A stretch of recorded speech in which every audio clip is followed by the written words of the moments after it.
Morning folks, quick natural gas update before breakfast. Things are moving a little bit now. We've moved down from the channel top, that's where we went short. We also went short over there. And we've just pulled back down from that channel top and now approaching the channel center line. Now I've drawn three lines in here which I'll describe to you shortly. The channel center line is here. On this 4-hour chart, we're 2 candles below the 20-period moving average. So we're bearish on the 4-hour chart. We'll have a look at the daily chart shortly. But how far this is going to go, I don't know. Now let's have a look at this channel before we look at the top. It's quite a long channel. It's been quite consistent. We've only touched the bottom 2 or 3 times. We could reach the bottom and bounce off again, or we could bounce off this top trend line, which is actually the top of that ascending wedge that we talked about some time back. So even though it's not underneath the price, it's above the price, but it is a trend line nevertheless. We've broken out through the top of it. Most of the time the chart will pull back to the breakout area, which is this black line.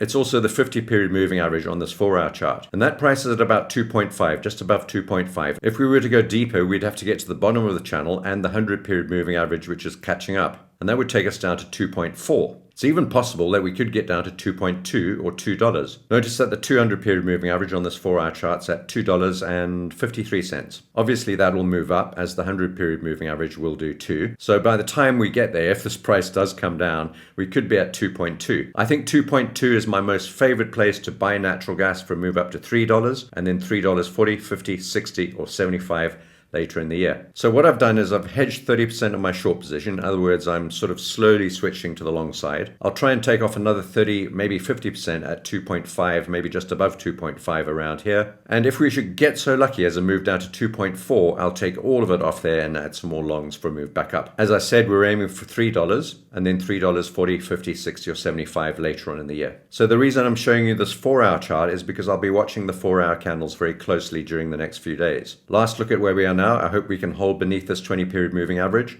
Looking for a move to the channel center line, then the top of this ascending wedge, the breakout area, and then maybe the channel bottom.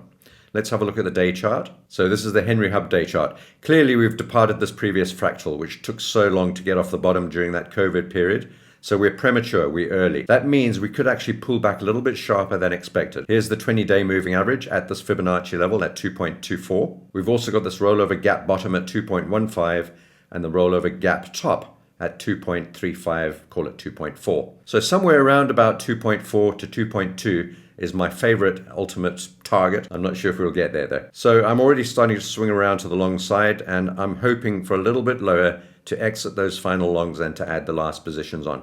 This is very steep, this recent rise. Have a look at that. Pretty sort of, I wouldn't call it parabolic, but very vertical, which means we might need a steeper pullback than expected. So I've pointed out the natural areas for pullback: 2.2, 2.4, 2.6, the channel center line on the 4-hour chart, which we just had a look at. And then overall, I'm aiming for 3.4. That's this previous swing high. There's another one above that at 3.65. And if we really get going, if there's a real supply side problem or some issue, some conflict or something like that going around the world, we could see a move above these swing highs. That last swing high was at 3.64. And a further push higher could take us up into some of the resistance levels, which I'm not going to detail here, but there are some interesting patterns forming in this area here.